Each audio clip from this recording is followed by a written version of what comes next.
Good afternoon. This is All India Radio. I am Naresh Mago and with me is Rupinder Kaur Chawla with the Midday News.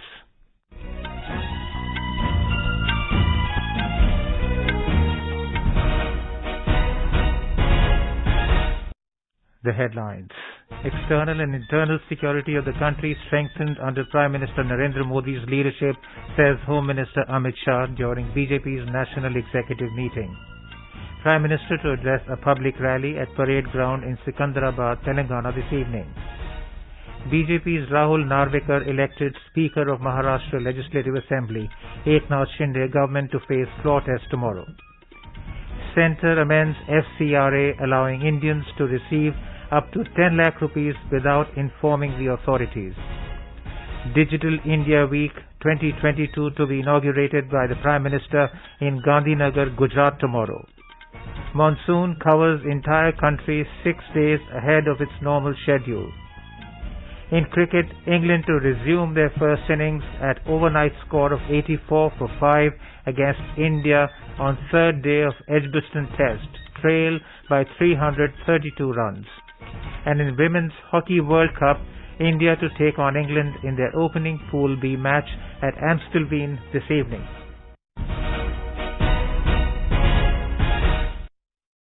Senior BJP leader and Chief Minister of Assam, Himanta Biswa Sarma, said that on the first day of the party's National Executive Committee meeting, they discussed the economic resolution, and today, on the second day, it was the turn to discuss the political resolution. Addressing a press conference in Hyderabad, he said that Home Minister Amit Shah moved the resolution and it was passed unanimously. Mr. Sarma informed that Home Minister Amit Shah has said that external and internal security of the country has strengthened under Prime Minister Narendra Modi's leadership. Mr. Shah said there has been vast improvement in the defence sector. By removing Article 370, Jammu and Kashmir has been made an integral part of India. Amit Shah flagged that how during the 8 years prior to 2014, how country has suffered for political paralysis, how extreme regionalism has crippled the country, how economy was devastated. Today, Prime Minister has the courage to implement schemes for the welfare of the people. He could abolish Article 370. He could integrate Jammu Kashmir with the India. He could introduce the CDS post in our defense structure. He has the courage to implement Europe, one rank, one pension. Narendra Modi ji has basically banned import of 3,000 defense items, and also he has, under the leadership of Prime Minister, today India's defense export has gone up by 6 times. On the first day of the National Executive meeting yesterday, the party passed a resolution on economic and Garib Kalyan Sankalp measures.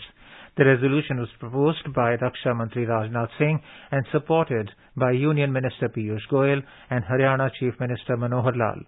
A resolution on Garib Kalyan Anna Yojana was also passed in the meeting. The two-day BJP National Executive meeting commenced at the Hyderabad International Convention Centre yesterday. Prime Minister Narendra Modi, Party President J.P. Nadda, Home Minister Amit Shah, Chief Ministers and Deputy Chief Ministers of about 20 states and other senior party leaders attended the meeting of the party's key decision-making body. Nearly 350 delegates also attended the meeting. The Prime Minister is expected to address the National Executive today. He will also address a public meeting at the Parade Grounds in Sikandrabad this evening. BJP workers from 35,000 polling booths from across Telangana will attend the Vijay Sankalp rally based on the theme of local culture and tradition.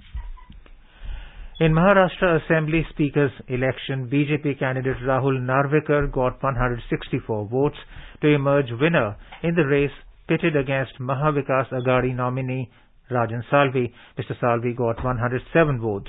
The election was initially taken through voice vote. However, on demand from various members, it was later conducted by division of votes. Shiv Sena rebel MLAs voted against the party whip. Deputy Speaker Narhari Zirwal asked to write down their names and said their votes have been video recorded. Samajwadi Party and AIMIM MLAs abstained from voting. The two-day special session of the 288-member House got underway today at 11 a.m. the Eknath Shinde-led government will face a floor test in the assembly tomorrow. Here is more from our Mumbai correspondent. BJP nominee Rahul Narvekar's victory to the post of Legislative Assembly Speaker was nothing less than a cakewalk with adequate numbers on his side.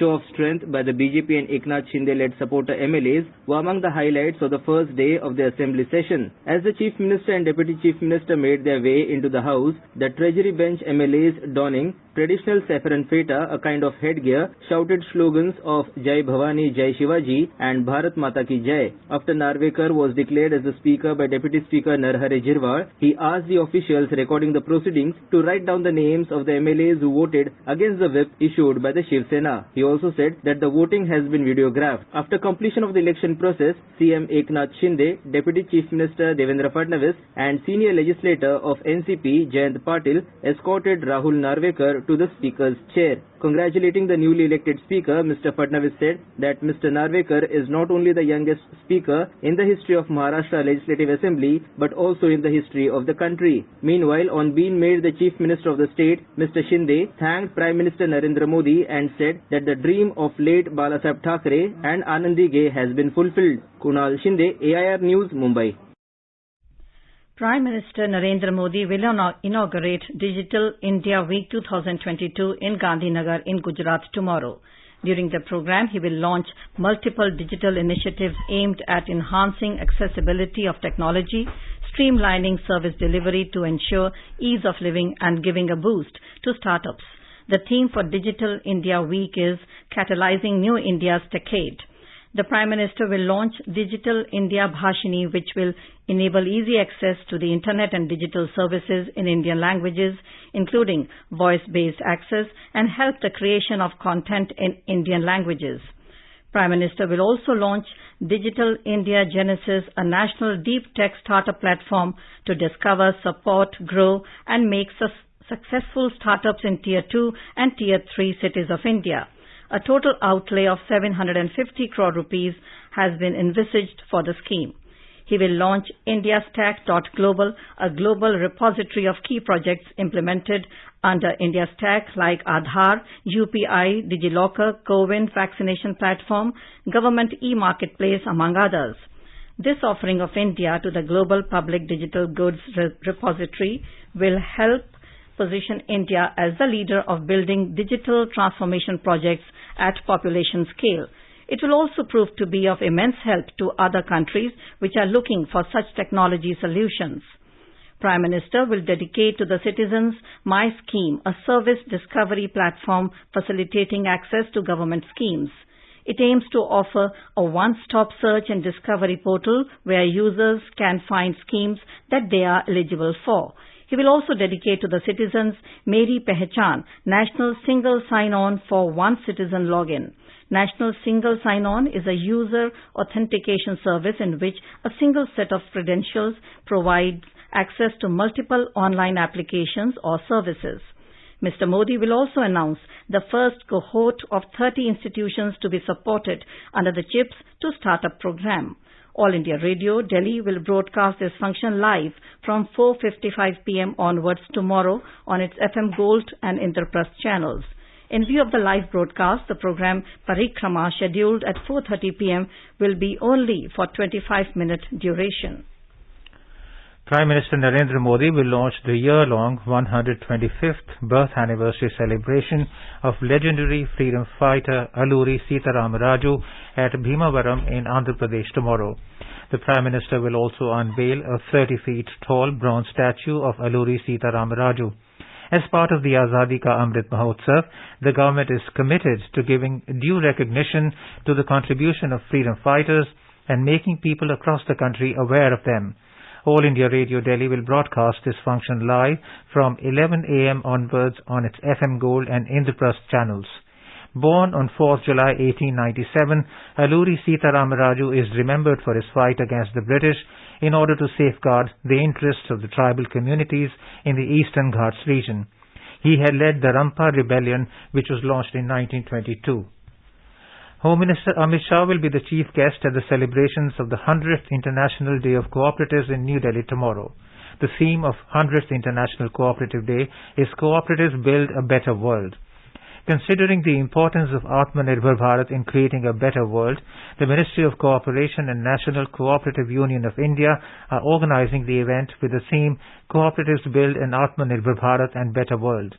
The basic concept and vision of Atmanirbhar Bharat is based on the self-sustainable growth of the Indian economy, and India's cooperative model is aligned with the government's emphasis on building an Atmanirbhar Bharat. The cooperative movement in India is the largest in the world.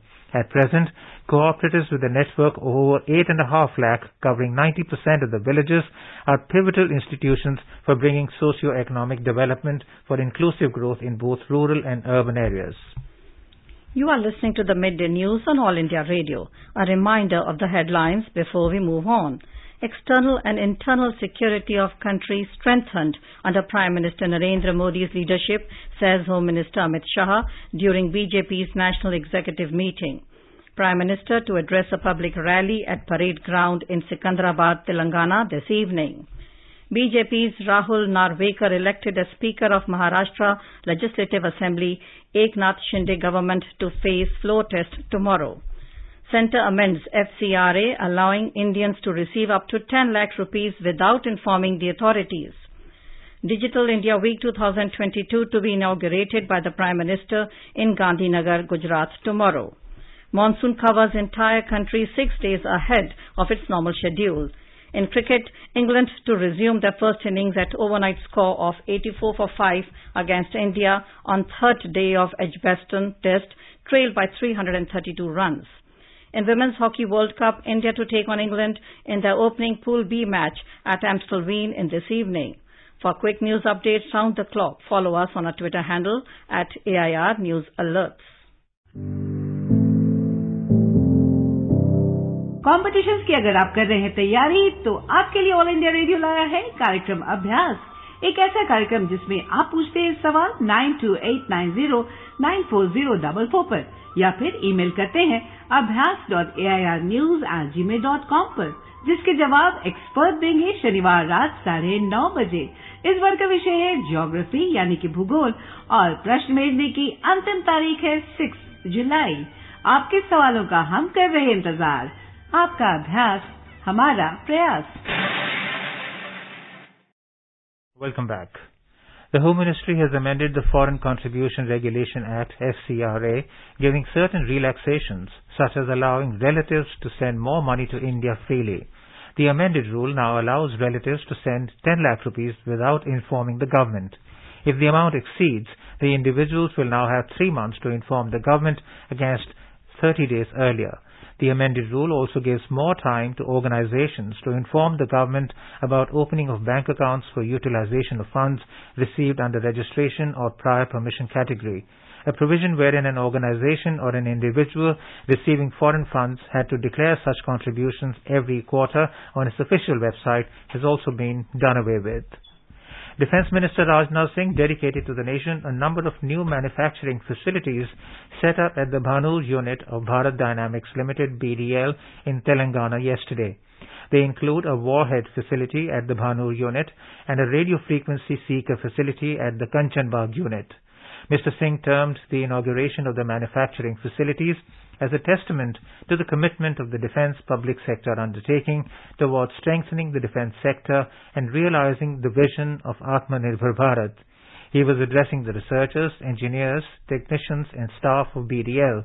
The Defence Minister also lauded BDL for adopting a positive approach towards self-reliance by manufacturing products indigenously in collaboration with foreign companies. The timely alert from a railway official averted a major fire incident in the Delhi-bound Dakshin Express during the wee hours today. A fire broke out in the parcel van of the train when it reached BB Nagar station in Telangana. According to the railway police, the station manager of BB Nagar station alerted the next station, Pagidipalli. The Railway Protection Force, with the help of fire extinguishing staff, brought it under control after delinking the parcel van. The express train has proceeded with passengers to Delhi. The railway authorities are estimating the loss and looking into the reasons for the fire. Over 197 crore 95 lakh COVID vaccine doses have been administered in the country so far under the nationwide vaccination drive. Over 10 lakh vaccine doses were administered to the beneficiaries yesterday. More than 16,000 new COVID cases have been recorded in the last 24 hours. Currently, India's active caseload stands at over 1,11,000 and recovery rate at 98.54%. Around 14,000 COVID patients recovered in the last 24 hours. 31 deaths were reported during the same period. Samajwadi Party President Akhilesh Yadav today dissolved the national, state and district executive bodies of all its organizations, including the youth and the women's wing, with immediate effect. The Samajwadi Party said on Twitter the party's Uttar Pradesh President Naresh Uttam will, however, continue to remain in his position. Though no official reason has been given, the move is being seen as an attempt to revamp the party. As our nation celebrates the 75th year of independence, a series of events is being organized by the government as part of Azadi Ka Amrit Mahotsav. To commemorate the occasion, All India Radio News brings its listeners Amrit Mahotsav Quiz, a special quiz on India's freedom movement and its glorious history. The next question of Amrit Mahotsav Quiz will be shared with the listeners in the morning bulletin tomorrow. Celebrate India's Amrit Mahotsav by participating in the quiz. And now, let's listen to our special program Azadi Ka Safar, highlighting the importance of the day during the freedom struggle. Azadi Ka Amrit Mahotsav.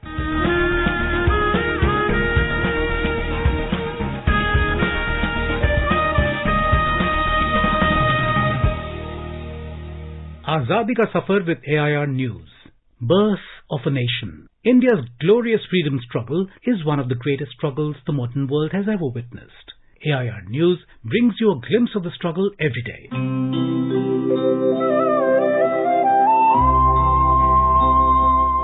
In today's episode, we remember nationalist Hansajeev Raj Mehta, who was born on the 3rd of July, 1897 in Surat, Gujarat. She participated in the non-cooperation and Swadeshi movements and was arrested in 1932. Hansajeev Raj Mehta studied philosophy at Baroda College and then journalism and sociology in England. In 1920, while in London, Mehta met Sarojini Naidu, who would later introduce her to Mahatma Gandhi and the Indian women's freedom movement. Mehta's political career was marked by her 1937 Bombay Legislative Council election win. Mehta remained on the council until 1949. During this time, Mehta became closely involved with the All India Women's Conference and became its president in 1946. During her presidency, she drafted the Indian Women's Charter of Rights and Duties, which demanded gender equality and civil rights for women. Mehta also served as a member of the United Nations Subcommittee on the Status of Women in 1946. She was the vice chair with Eleanor Roosevelt of the United Nations Universal Declaration of Human Rights Committee. Mehta became the first female vice chancellor in India with her appointment at Srimati Nathibai Damodar Thakurasi University in Mumbai.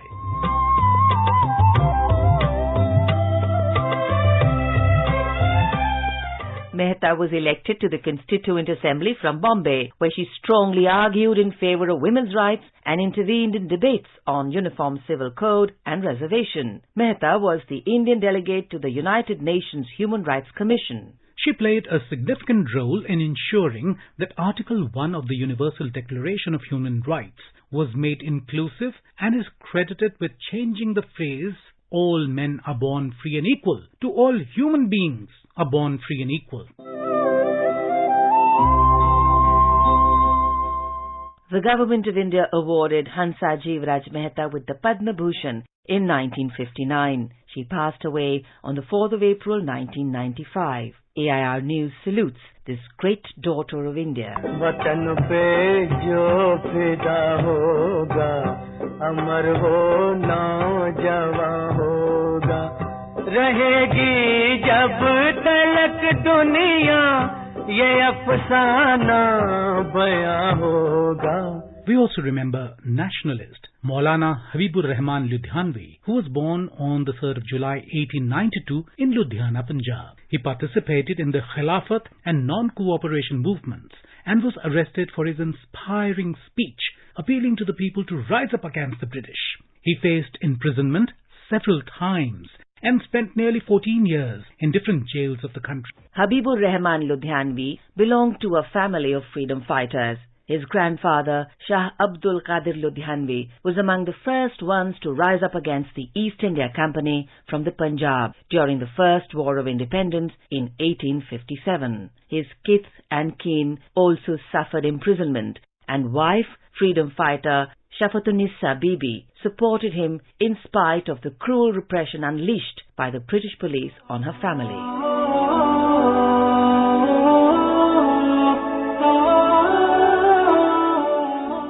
Habibur Rahman Ludhianvi played a vital role in the Jamiat Ulma-e-Hind and initiated Majlis-e-Ahrar, the Society of Freemen, in 1920 on the advice of Maulana Abul Kalam Azad. After Bhagat Singh hurled bombs in the Central Assembly, Maulana Ludhianvi came forward to provide shelter to the family members of Bhagat Singh despite fear of repression from the British. He unfurled the Indian flag in the presence of about 300 British officials and police near Shahi Jama Masjid in 1931, for which he was arrested. When the British officials arranged separate water pots for Hindus and Muslims at Ludhiana railway station, he got them broken with the help of Hindu, Muslim and Sikh activists, for which he was again arrested.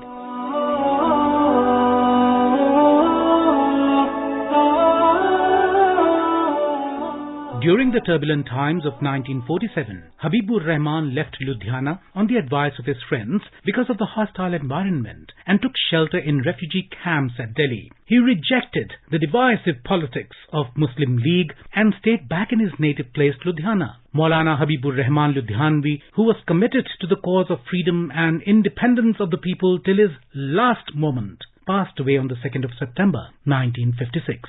All India Radio News salutes the great nationalist. And that brings us to the end of this episode of Azadi Ka Safar with AIR News. See you in the next episode tomorrow.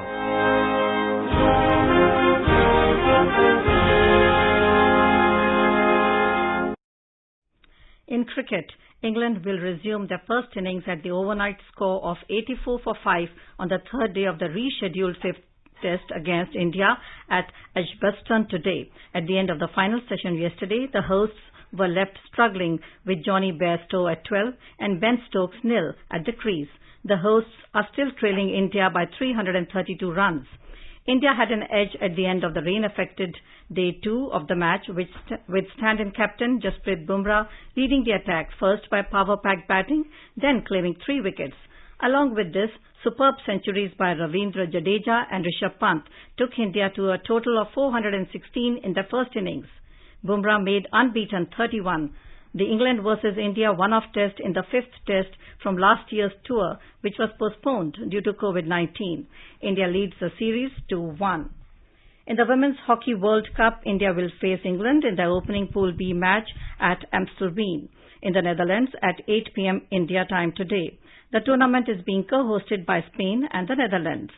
The 16th team are participating in the tournament and have been divided into 4 pools of 4 teams each, while Netherlands, Germany, Ireland and Chile are in Pool A. India, England, New Zealand and China are in Pool B. Argentina, Spain, Korea and Canada have been placed in Pool C, while Australia, Belgium, Japan and South Africa are in Pool D. Indian boxer Kalaivani Srinivasan has entered the final of a Lauda Cup in Nur Sultan, Kazakhstan yesterday. Kuldeep Kumar progressed into the semi-finals of the tournament. Among the women, Babita Bisht, Jyoti and Neema signed off with bronze medals after defeats in the semi-finals. The final bout will be played tomorrow. The News Services Division of All India Radio will bring an exclusive interview with Dr. Venkataraman Ananta Nageshwaran, Chief Economic Advisor, CEA of India tonight. Dr. Nageshwaran said that India has displayed remarkable resilience and recovery after a COVID-induced slump in growth. He said the government has taken important steps regarding developing startup ecosystem throughout the country.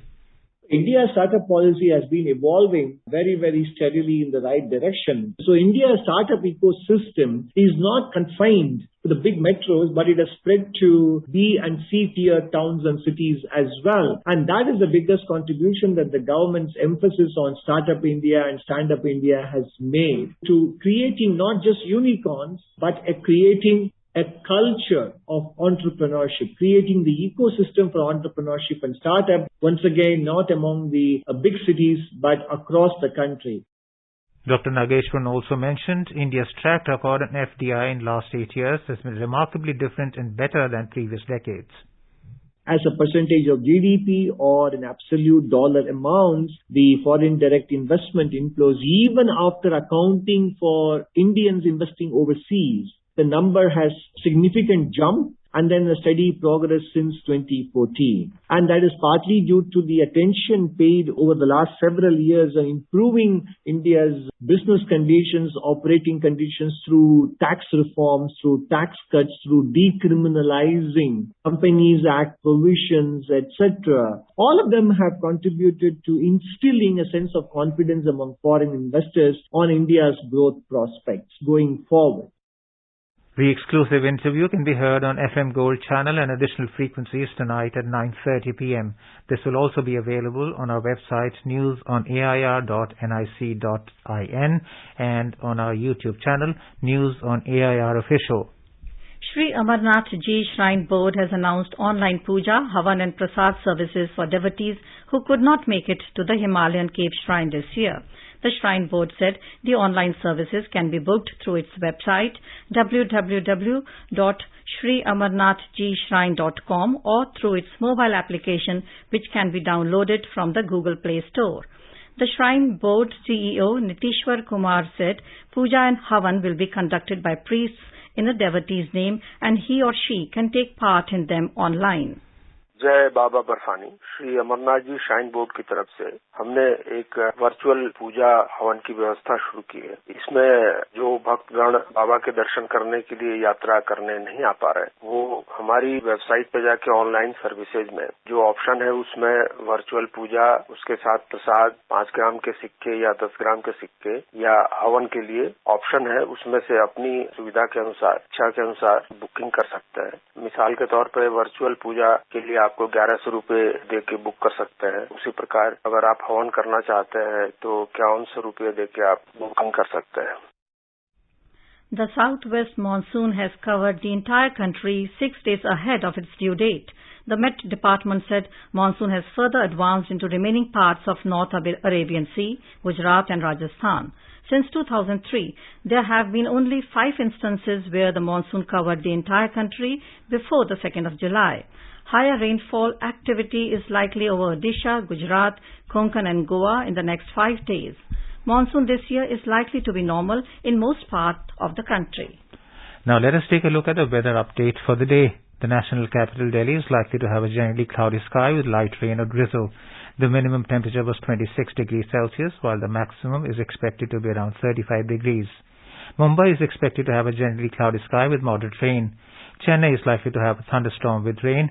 Kolkata is likely to have a generally cloudy sky with 1 or 2 spells of rain or thunder showers. In the south, Visakhapatnam, Hyderabad, Bengaluru, Thiruvananthapuram and Puducherry are expected to have generally cloudy skies with 1 or 2 spells of rain or thunder showers. And in the northeast, Guwahati, Imphal, Shillong, Gangtok, Aizawl, Itanagar, Kohima and Agartala are expected to have partly cloudy skies with possibility of 1 or 2 spells of rain or thunder showers. And now before we end the bulletin, the headlines once again. External and internal security of the country strengthened under Prime Minister Narendra Modi's leadership, says Home Minister Amit Shah during BJP's National Executive Meeting. Prime Minister to address the public rally at Parade Ground in Sikandrabad, Telangana this evening. BJP's Rahul Narvikar elected as Speaker of Maharashtra Legislative Assembly. Eknath Shinde government to face floor test tomorrow. Centre amends FCRA allowing Indians to receive up to 10 lakh rupees without informing the authorities. Digital India Week 2022 to be inaugurated by the Prime Minister in Gandhinagar, Gujarat tomorrow. Monsoon covers entire country 6 days ahead of its normal schedule. In cricket, England to resume their first innings at overnight score of 84 for 5 against India on third day of Edgbaston Test, trailed by 332 runs. And in Women's Hockey World Cup, India to take on England in their opening Pool B match at Amstelveen this evening. And with that, we end the Midday News.